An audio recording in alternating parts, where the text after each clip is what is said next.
Assalamualaikum warahmatullahi wabarakatuh.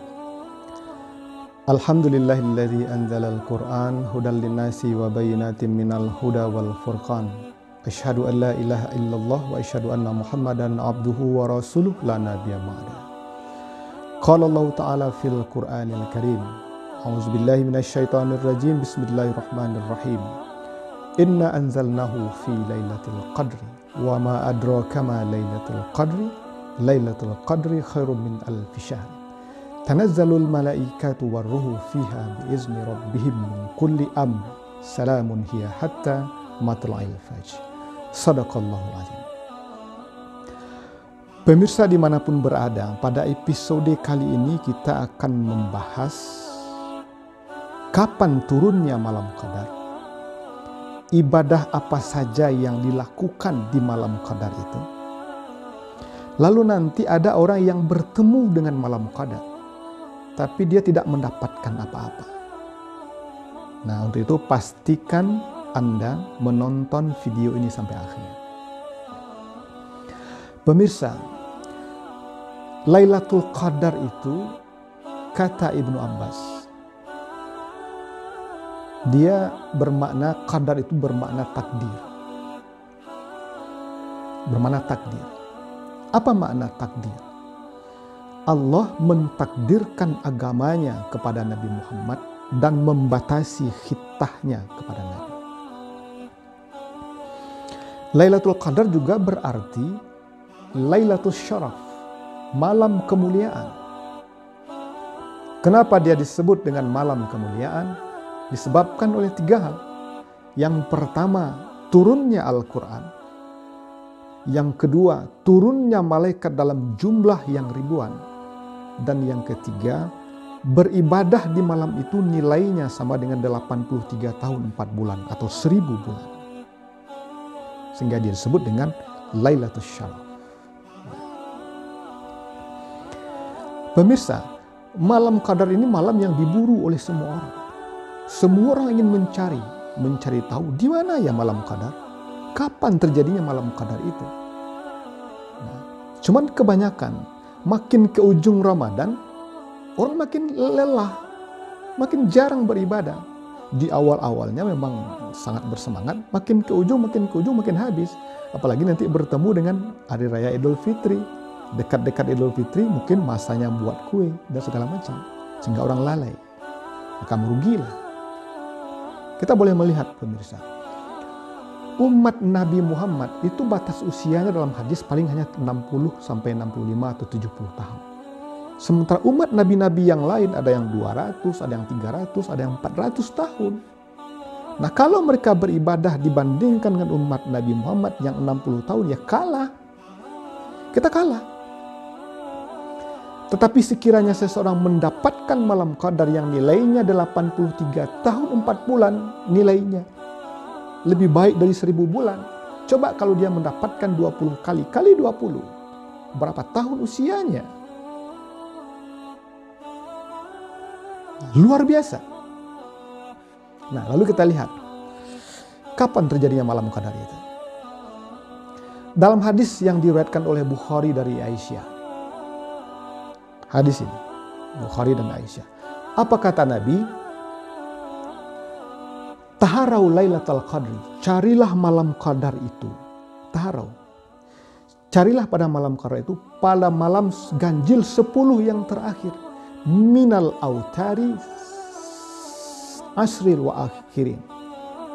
Carilah pada malam ganjil 10 yang terakhir.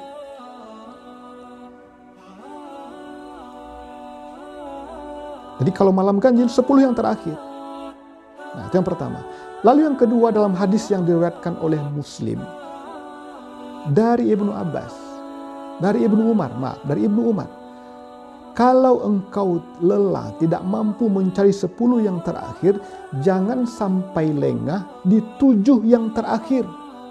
Fala yaglibanna ala sab'i bawaqi. Jangan sampai engkau lalai di 7 yang terakhir. Nah, ada 2. Nah, lalu yang ketiga dalam hadis yang diriwayatkan oleh Ibnu Khuzaimah. Apa kata Nabi? Falyataharraha lailatal qadri. Carilah malam qadar itu. Carilah malam qadar itu di malam-malam yang ganjil. Falyataharraha mutaharriyan. Bila engkau mencari, maka carilah di malam yang ke-27. Sab'i wa isrin. Jadi Nabi menyuruh, taharu lailatul qadri, carilah malam qadar itu. Falyataharraha, janganlah kamu sampai lalai di malam yang ke-27. Nah, agak lebih mengerucut. Nah, lalu berdasarkan hadis ini ada ikhtiar yang dilakukan oleh para ulama. Ada ikhtiar yang pertama. Kata-kata salamun hiya, kata-kata hiya dalam surat Al-Qadar itu ada pada urut kalimat yang ke-27. Jadi malam qadar itu malam yang ke-27. Nah, lalu ada lagi yang mencoba berikhtiar.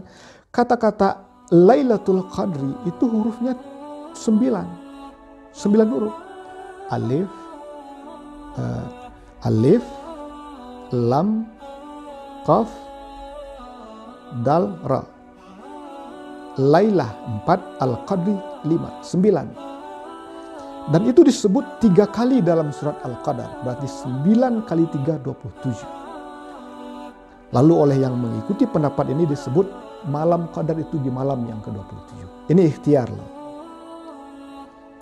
Ini ikhtiar.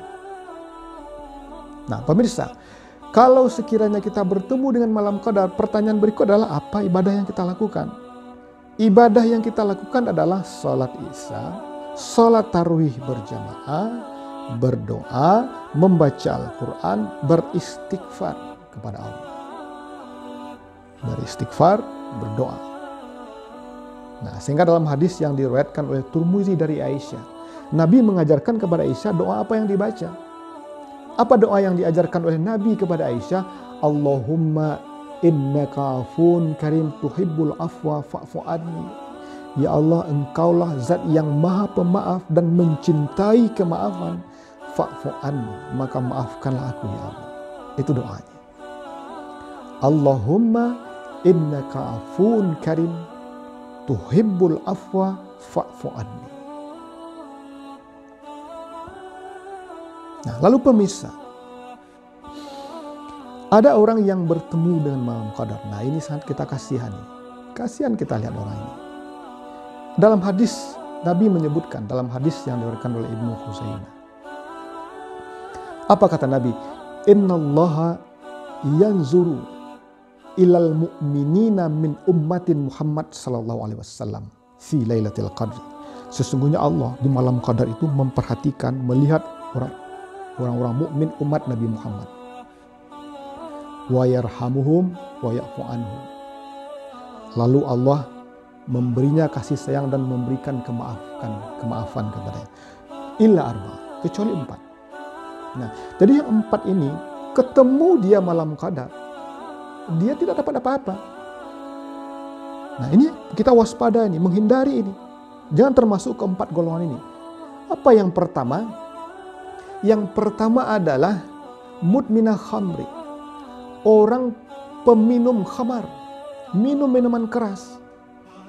Nah, kenapa minuman keras? Ya, biasanya orang minum keras itu suka bertanggang. Tidurnya malam, bahkan tidak pernah tidur. Lah, jika malam itu bertemu dia dengan malam qadar, dapatkah dia? Tidak. Karena dia peminum tua, peminum khamar. Jadi kalau ada seseorang peminum khamar, berhenti kalau pengen mendapatkan malam qadar. Nah, lalu yang kedua, wa'aqal. Wa'aqal itu adalah orang yang durhaka kepada orang tuanya. Nah, sebenarnya pemirsa, menjelang Ramadan kita dianjurkan, terutama yang jauh, minta maaf kepada orang tua. Walaupun minta maaf itu selalu dan senantiasa setiap hari. Tapi kalau kita berjauhan, telepon. Ayah, ibu, mohon maaf segala kesalahan. Kita akan memasuki bulan suci Ramadan, maafkan, kemaafan itu. Sehingga kita tidak termasuk kepada akal. Orang yang durhaka. Nah, merugilah orang yang dalam kehidupannya durhaka kepada orang tuanya. Nah, lalu yang ketiga adalah wa musyahiman. Orang yang suka bertengkar. Memang hobi dia itu bertengkar gitu. Persoalan sepele apa-apa bertengkar. Persoalan remeh-temeh apa-apa bertengkar. Sudut pandangnya selalu negatif. Dia melihat sesuatu itu sesuatu yang perlu diperdebatkan. Ini perlu dipermasalahkan. Hobi dia bertengkar. Ini musyahinan, tidak ada faedahnya. Nah, lalu yang keempat adalah waqati'ur rahmi, orang yang memutuskan silaturahmi. Nah, jadi hati-hati, jangan memutuskan silaturahmi. Bila ada kita bersalah, minta maaf. Walaupun sebenarnya dalam Islam itu memberi maaf. Ada orang yang sudah memberi maaf tapi masih dendam. Dia memutus silaturahim. Dia tidak mau bertegur sapa, tidak mau berhubungan baik, tidak mau menjalin hubungan baik. Dendam dia, waqati'ur rahmi, si pemutus silaturahim tidak dapat malam qadar. Bertemu pun dengan malam qadar dia tidak mendapat apa-apa. Nah, pemirsa, malam qadar ini sesuatu yang luar biasa. Sesuatu yang luar biasa. Dalam malam-malam ganjir 7 yang terakhir.